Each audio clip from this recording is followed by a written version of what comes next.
Hey, happy new year, guys. It's a new year, 2025. I feel like we've been here before though. Did you get any of those jokes? Like right before midnight, people telling you, oh, I'll see you next year. Did you get any of them? I didn't, but yeah, we got another one. We got our first of the year. Let's get scared together. Dissociative fugue. Dissociative fugue is a rare condition where a person forgets everything about themselves and their identity. However, what separates a fugue state from something like amnesia is that the person suffering from this condition is not confused or scared by the sudden memory loss. Instead, they're fully aware of their surroundings and often travel to some faraway location almost as if they're searching for something. In some cases, the patient can even start a whole new, fully functioning life under a brand new name, which is probably the scariest symptom of this disorder. It's almost like the person you recognize as your own self takes a back seat while someone else controls your body. These second lives can look so normal that unless someone knew the person before, they'd have no idea they were speaking to someone experiencing such a disturbing condition. Someone can also spend months trapped as this alternative self, living a brand new life, while to their loved ones they're a missing person.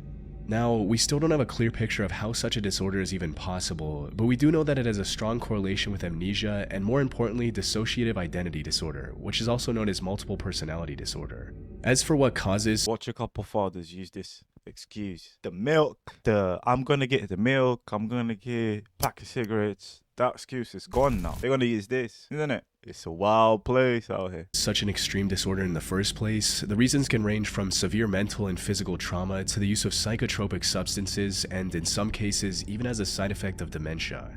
Fortunately, there hasn't been a single case of dissociative fugue becoming a permanent part of someone's life. All patients eventually come to their senses, only to find themselves in an unfamiliar location with no recollection of how they got there. However, while some regain their memories shortly after emerging from their fugue state, others remain unable to recall anything about themselves, which is what happened with Jeffrey Allen Ingram. On the 10th of September 2006, Jeff woke up on a sidewalk in Denver, Colorado. Now, of course, waking up on the sidewalk would be distressing enough on its own, but Jeff had to face an even harsher reality. He had no memory of who he was and how he got there. It was early in the morning. I'm not sure at what time. It looked like the sun was just starting to come up, so there was some light there. I was half picking myself off of the ground, and I had no idea where I was. I didn't recognize no buildings, no streets, no nothing. He frantically searched his pockets, hoping to find an ID or any other document that had his name. Unfortunately, all he found was $8 in cash. After failing to remember a single detail about his past, Jeff turned to the people in the vicinity to ask for help. Sadly, they were less helpful than he had hoped. To them, Jeff looked like a crazy person on drugs. And it was extremely, extremely terrifying. They turned me away as if I was, someone that lives off of the streets or was some kind of a psychotic person, like you don't know where you are kind of thing. Without any other option at his disposal, Jeff started working toward the most logical solution he could think of at the time, finding a hospital. However, he didn't have enough money on hand to get a cab, so he set off on foot and eventually found a hospital after walking continuously for 8 hours. But due to his complete memory loss, even getting an appointment at a hospital was a challenge. And I ended up walking into Denver Health. Buddy, 8 hours to get to a hospital in America. That's why I like Europe. Here, at least you can walk. We can walk to places. I think there's a hospital near me. It's 20 minutes, not even 20 minutes. It's 15 minutes away. 10, the most. It's actually 10 minutes away, not even 15. Let me correct myself. Not 20, not 15. It's 10 minutes away. I've seen a couple of videos and I've watched people talking about this. They always say that you can't ever walk in America. The roads are too long. Every single place you have to drive to. I know America. I think you guys need to invest in that. Keep things closed so people can start walking to them. And I reckon in the big cities you got that. There's always stuff close to you. But then again, if you need something like a hospital and I don't know if it's that close that you can walk to. I don't know. Even in New York, I think about New York. When I think about big cities, I'm thinking about New York. And there, even the streets there are huge. But America is just huge. Everything is just big out there. 8 hours to get to a hospital. I walked up to where they take the admissions and stuff like that, and said I need help. They go, okay, well, what is your name? I said, I have no idea. That's what I'm here for. She says, well, you got to put something down. I said, I don't know my name. Like, you guys don't understand. So they just gave me a name and stuff there, you know, John Doe. Still drilled me, what's your name? I said, I don't know. You know, and I'm in tears at this time. I'm shaking really, really bad. I can barely stand up. While in the hospital, the doctors tried everything they could, from medication to therapy, to help him recover his memory. But even after 6 weeks of treatment, Jeff had zero clue about his identity. The only option he had left was to make his face as famous as possible so maybe someone from his previous life could identify him. So on October 22nd, he went onto national TV to ask for help. I don't know. It's hard to explain. I just try to look for information in my head, and it's not there. It's just blank. Yeah. What's the hardest part about that then? About not knowing? It's very stressful, yes. Can you do me a favor? Can you take off your hat so we can see what you look like without the baseball cap? Because people may remember you that way. And do you know if you always wore glasses, or you just have no idea? I have no idea. Why don't you take those off as well so we can see what it looks like without the glasses? Luckily, his fiancée, Penny Hansen, recognized him and immediately contacted the police. She also gave them pictures of the two together to prove that she was telling the truth. Jeffrey Ingram hugged his fiancée today, who just 24 hours ago he couldn't even identify. He didn't even know himself. As it turned out, Jeff was a 40-year-old machinist from Olympia, Washington. On September 6th, he went out to visit his friend in Canada who was dying of cancer, and that's when he went into his fugue state for the next 4 days. The stress of knowing that a dear friend could pass away at any moment due to terminal illness was likely what triggered the disorder. However, it's important to note that this wasn't the first time something like this happened to Jeff. He had experienced the same issue twice before, with him going missing for 9 whole months back in 1995. Though he did regain his memory quickly after waking up from that fugue state. Unfortunately, the same did not happen in 2006. As romantic as it would have been, he didn't regain his memory after seeing his fiancée after nearly 2 If this has happened to him before, why are you not taking measures to prevent, or even just to reassure yourselves that if this happens, you can find him, or you can do whatever? How are you going to let this guy just travel to another country by himself when you know this has happened before, when you know he's not really capable of taking care of himself, like fully?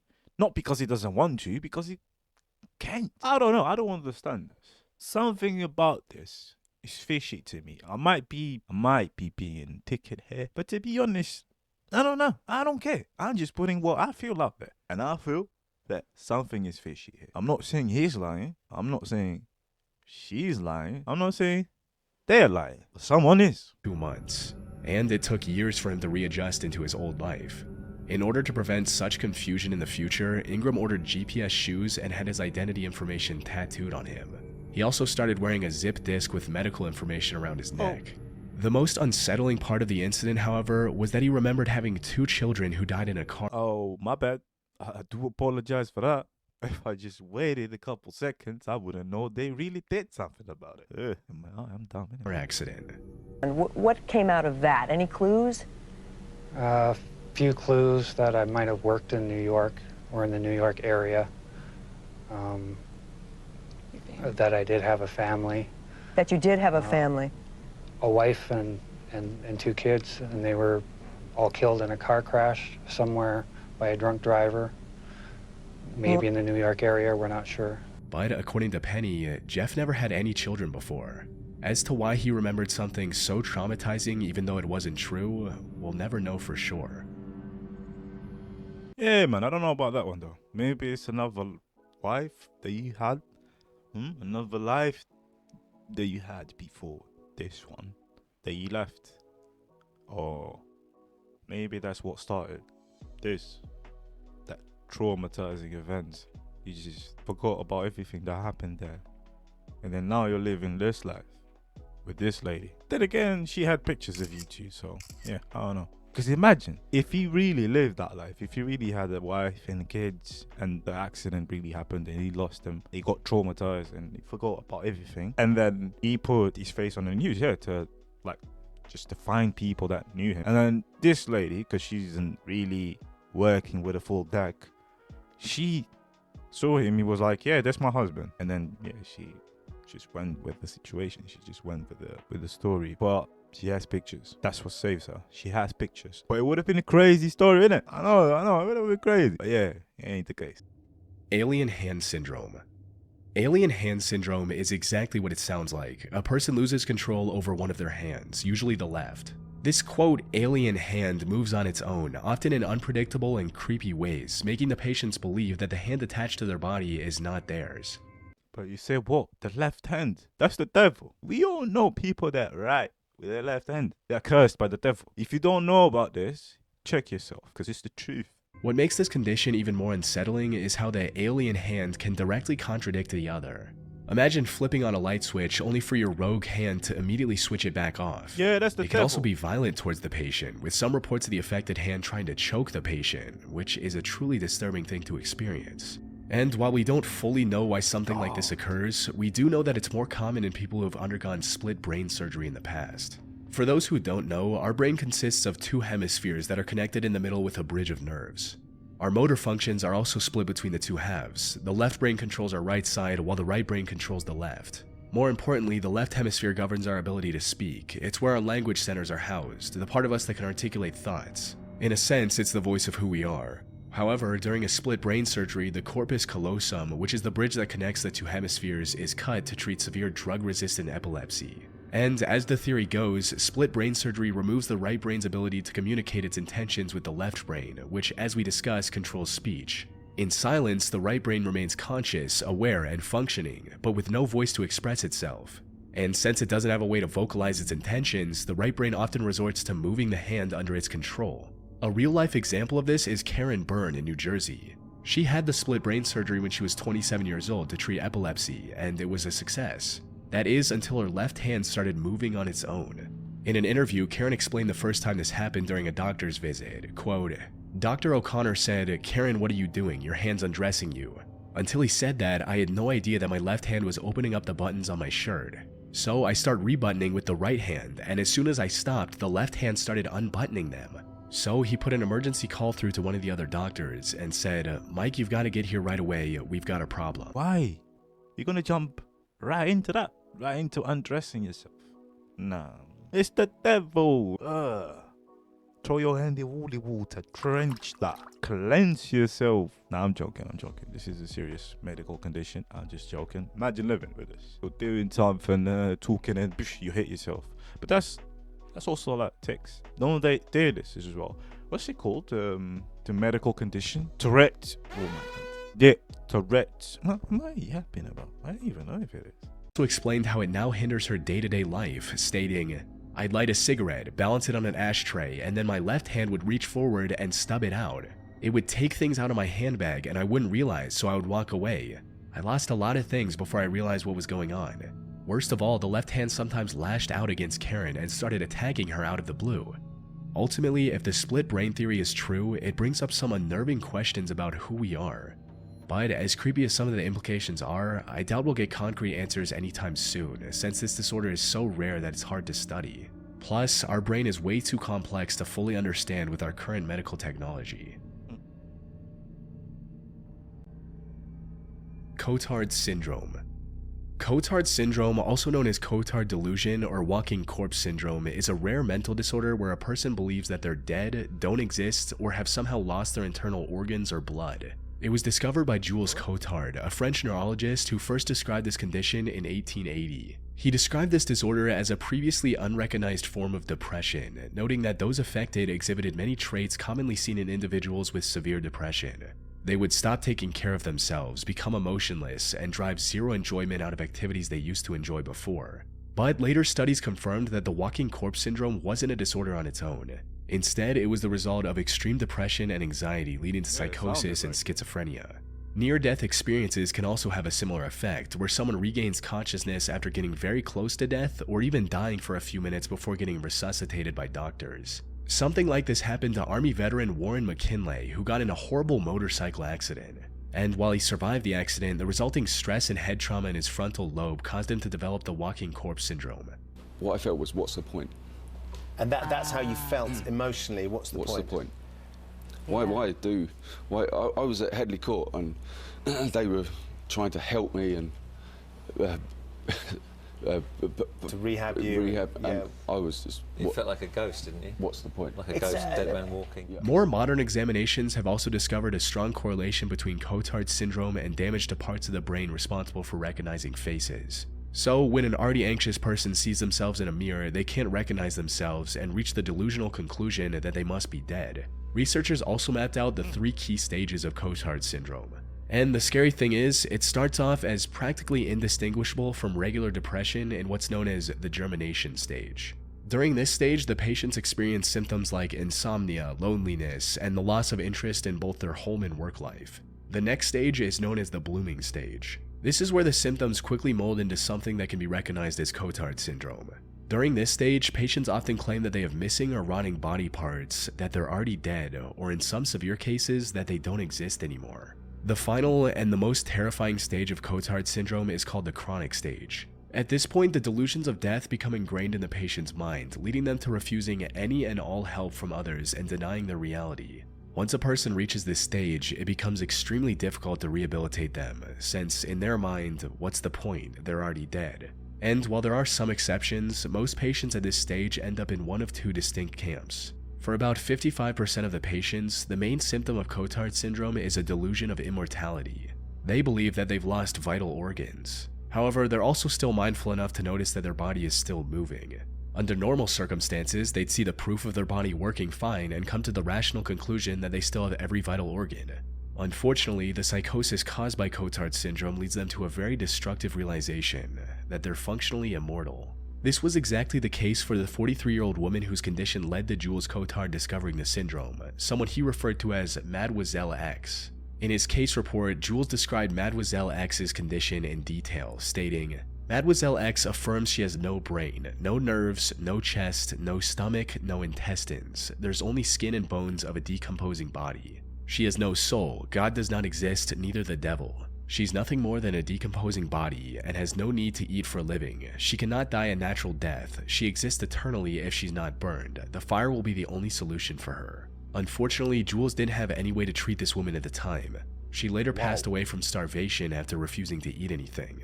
And while the people suffering from this form of Cotards might find some solace in the delusion that they can't die, the second group's life becomes an unending nightmare. The most disturbing case of this I came across involved a 65-year-old retired teacher referred to as Mr. B in the case report to protect his privacy. Let's call him Brian for simplicity's sake. Sometime in early 2010, Brian started experiencing a multitude of negative symptoms, including But then again, you don't have that on the DSM-5.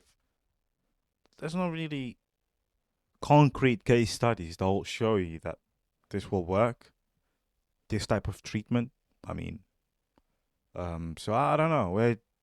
How do you know that this works? Just because a full hand of people told you that it does work? I don't know, man. I don't know. Proper study needs to go into this. I'm just baffled. I'm sorry. I haven't said nothing because I'm just baffled. I've never heard of this. This is like an extreme form of depression. Every single time I hear about stuff that goes into our brains, I'm always amazed. It's just some weird stuff going on in our brain. A human species has a great capacity to overcome and to strive and to adapt. It's crazy what our brains can do. technology, we can hopefully gain a deeper understanding of the causes of Cotard syndrome and find ways to prevent it completely. Ekbom syndrome. Ekbom syndrome, also known as delusional parasitosis, is a mental health condition where the patients believe that they're infested or infected by some kind of insects or parasites. These can include things like worms, mites, bacteria, and even mice in some extreme cases. It's a type of delusional disorder where the person suffering from the ailment is convinced that they have these pests crawling under their skin. And while Ekbom syndrome doesn't cause any direct harm to the patient's body, it can lead to them hurting their own body while trying to remove the parasites. Some can take things even further and spray themselves with harmful pesticides, resulting in life-threatening breathing issues. Luckily, medication and treatments like antidepressants and cognitive behavioral therapy can help with reducing the symptoms to a more manageable level. That being said, there is a harsh and sad reality here. Delusional parasitosis is defined by an unshakable false belief. Those suffering from it are utterly convinced that parasites are invading their bodies, despite all evidence to the contrary. As a result, most affected individuals do not accept treatment. This is exactly what happened with a 53-year-old woman in Colombia in 2017. By the time she sought medical help, she had already been living with Ekbom syndrome for 5 years. Her symptoms included depression, constant itchiness, and even visual hallucinations. She also explained how she'd been using various toxic chemicals to clean her skin and clothes in an effort to get rid of the parasites living in her body, but nothing worked. In addition to all of this, she also brought a sample of what she claimed to be the parasites. But testing these specimens showed that they were nothing more than dried skin, likely some that she peeled off. And when the results of blood tests came clear as well, the physician tried to explain to her that this was a mental disorder and recommended a psychiatric evaluation. However, she was completely convinced that the parasites were real. So, when the doctors didn't agree with her evaluation, she stopped responding and didn't go through with any treatment for her condition. Hopefully, that woman received the medical attention she needed and is now living without this excruciating disorder. Though, given how she responded upon first learning the truth, I highly doubt that's the case. I mean, maybe she worked through it. Visual agnosia. Visual agnosia is a rare vision-related disorder where the affected individual has trouble recognizing objects. They can still technically see something that's in front of them, but they can't identify what the object is, or at least identify it correctly. I see colours, shapes, punctuated by faces, the faces of people which I really recognise, and they stand out much more than anything else. That's why I can't read words or read music anymore. So I still can imagine what it looks like in my mind's eye, but I can't imagine what it looks like, or I can't see what it looks like when I look at it. So essentially, I find things through colour. Someone suffering from visual agnosia might see a chair and mistake it for a small child. Though this is an extreme example. In most cases, the patient often confuses an object with something of a similar general shape, like seeing a pink smartphone and believing that it's a bar of soap. There are also several subcategories of this disorder for people who have difficulty perceiving a certain type of object. People suffering from alexia, for example, cannot distinguish between different words and see all text as essentially the same thing.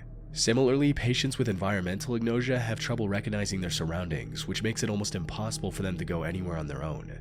Visual agnosia is fascinating not just because of how it affects perception, but because it gives us a glimpse into the intricate workings of the brain and what happens when those processes break down. In rare cases, it can be triggered by trauma, such as a head injury or stroke. However, the more common cause is simply aging, particularly in conditions like dementia that impact the brain's ability to process and interpret visual information. It's not like the patient wakes up one day and is unable to recognize the objects around them. Instead, it starts off small with occasional misidentifications before growing rapidly with age. And this is precisely what happens to the most popular case of visual agnosia, which was documented by the neurologist Oliver Sacks in his book titled The Man Who Mistook His Wife for a Hat. The title of the book is also in reference to the person suffering from visual agnosia, who Oliver referred to as Mr. P, who I'll just call Peter for simplicity's sake. Isn't this title a little bit creepy? Don't you think that he actually, literally, were his wife? Don't you think that? Just by the title. Just read the title. Don't you think like this is a crime or serial killer type of stuff? Yeah, my bad. Let's get back to it. Now, Peter was a singer and a musician who became a music teacher in his later years. And it was during his time at school that the first signs of his visual issues began to appear. Sometimes a student would stand in front of him and Peter wouldn't recognize them. More specifically, he wouldn't What, he actually sees people like this? No, I would go mental. If I just turned around and I saw my colleague, like that, I would have applied the dashing. I would have been gone. No. Recognize the student's face. It would stay that way until the student spoke, at which point Peter could identify them by their voice. This often caused misunderstandings and frustrations for Peter, but he often laughed it off and didn't pay much attention to it. However, his situation became a whole lot worse as time went on. Not only was he failing to identify the faces around him, but he also began to see faces where there were none. It got to the point that on some occasions he patted things like fire hydrants and parking meters thinking that they were his students. But this blurring of reality didn't stop there. As the condition progressed, Peter became increasingly delusional. He began speaking to ornate carvings on chairs, expecting a response, and expressing surprise when none came. This went on for nearly 3 years as Peter kept ignoring the issue and deluding himself into thinking that it was normal. And it wasn't until Peter developed diabetes and sought help from an ophthalmologist, concerned that his eyesight might be failing, that the truth came out. Fortunately, after hearing Peter's bizarre and fragmented descriptions of his vision, the ophthalmologist realized the problem wasn't with Peter's eyes, but with his brain. He referred Peter to Oliver Sacks for further diagnosis. Upon his visit, Oliver gave him a National Geographic magazine and asked him to describe what he saw in it. According to the case report, Peter was able to discern finer details like colors, brightness, and shapes of objects in a scene. But when asked to describe the scene as a whole, his mind drew a blank. However, the most bizarre part of his visit came near the end when Peter was about to leave. He reached out and grabbed the head of his wife, who came with him, and tried to put her on his head. In other words, Peter had just misidentified his own wife as a literal hat. This confirmed beyond a doubt that Peter was dealing with visual agnosia. And unfortunately, while the diagnosis was accurate, Oliver had no treatment to offer that could improve his condition. With no other choice, Peter adapted by relying on his other senses to recognize people for the rest of his life. It goes to show just how adaptable humans are, even when faced with something as terrifying as visual agnosia. That's crazy. That man actually wore his wife. He actually tried to grab her top, like, come here. She was like, honey, relax, man. It's right here. Relax yourself. It's right there. Imagine that whole scene. The doctor's like, yeah, I'll see you. I'll see you next week. I'll see you next month, whatever. Blah, blah, blah. You have a nice day, doctor, whatever. And then he does that. Just grabs her top and he's looking at him like, are you good, man? What are you doing, bro? Is this a kink that you guys have? Truman Show delusion. Ooh. Truman Show delusion is an exceedingly rare and fairly recent mental disorder where the patient believes that they're the protagonist of a reality TV show. In their minds, the world around them is nothing more than an elaborate set with hundreds of hidden cameras to capture their reaction to various events. The name of the disorder comes from the 1998 movie starring Jim Carrey called The Truman Show. For those who haven't seen it, the plot of the movie revolves around Truman, who's adopted by a corporation at birth. This corporation then builds a secluded island with thousands of cameras and broadcasts every second of Truman's life for the whole world to see. Now, there are some differences between individual cases, but for the most part, almost all patients believe that they're the real-life version of Truman. When asked, this is how one of the people suffering from the delusion described their mindset. I realized that I was and am the center, the focus of attention by millions and millions of people. My family and everyone I knew was and are actors in a script, a charade whose entire purpose is to make me the focus of the world's attention. Medically, the Truman Show delusion is a symptom of psychosis and can also serve as an early sign of schizophrenia. And while there have been many cases of this delusion over the years, few are as significant as Albert's. Albert was a 26-year-old from western Pennsylvania who was leading a fairly normal life. He worked at a nearby assembly plant and lived with his parents. But one day in 2002, he decided to travel to New York and tried to enter the United Nations building. When a guard stopped him from going any further, he punched the guard and was later taken to the Bellevue Psychiatric Hospital. And that's where Joel Gold, who is a psychiatrist, and Ian Gold, who worked as a neurophilosopher, discovered the truth about Albert's condition. As it turns out, Albert believed that he was the main character of his very own TV show, and everyone around him, including his parents, were nothing more than actors. He also revealed that the showrunners were watching his every move through tiny wireless cameras that were implanted in his eyes. His delusion got to the point where he believed that the 9/11 incident was just a staged plot twist to make the show more interesting. And before getting arrested, he was trying to escape the show by asking the UN for help, which is why he traveled over 200 miles to New York City. Albert was later identified as the first documented case of a newly recognized mental disorder, eventually named Truman Show delusion. The Gold brothers have since diagnosed several hundred people with the same delusional disorder. And sadly, as cameras become smaller and surveillance more widespread, it's hard to imagine the frequency of these cases decreasing anytime soon. This is bonkers. And they're crazy. They really do be making videos or movies based on real life. Cause how did you come up with that for the movie, with that idea, with that theme, and then this is the first case, the first documented case? This lad? I don't think so. Nah, maybe. I don't know. Imagine living this. Imagine living like that. That you think people are watching you. They're watching every single move that you do. That you're in a movie. A lot of people like to say that on the internet. Oh, there's NPCs, blah, blah, blah. There's people out there that actually think you're an NPC. Like you watching this. There's people out there that think you're an NPC. I'm an NPC. I'm just here. But I got a life here. I got a family. Don't you disrespect me like that. But yeah, with that being said, I appreciate you guys for being here. Y'all have a good day. in a good year.